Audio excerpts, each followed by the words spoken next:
एक समय की बात है। एक छोटे से गांव में एक माँ और उसकी बेटी रहती थीं।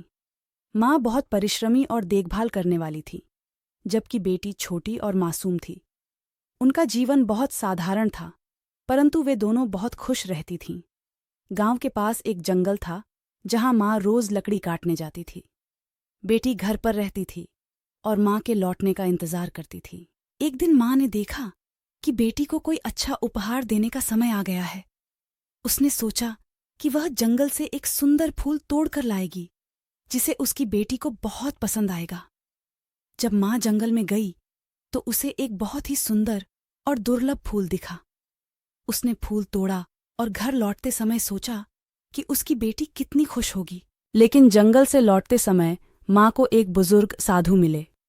साधु बहुत थके हुए और भूखे लग रहे थे। माँ ने उनकी मदद करने का निश्चय किया और अपने पास का थोड़ा सा खाना उन्हें दे दिया। साधु ने आशीर्वाद दिया और माँ से पूछा, तुम्हारी क्या इच्छा है?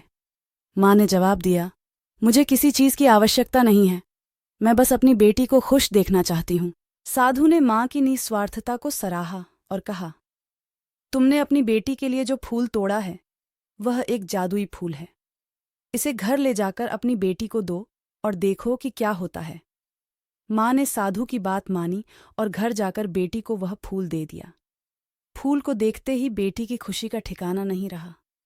लेकिन जैसे ही उसने फूल को छुआ, उसकी आंखें चमक उठीं और वह अपने सभी कार्यों में निपुण हो गई। उसने अपनी माँ की हर छोटी बड़ी बात समझने लगी और उनका जीवन और भी खुशहाल हो गया। इस तरह माँ और बेटी ने साधु के आशीर्वाद और जादुई फूल की मदद से एक सुखी और समृद्ध जीवन बिताया। उन्होंने हमेशा निस्वार्थता और प्रेम की महत्ता को समझा और दूसरों की मदद करने में कभी पीछे नहीं हटीं।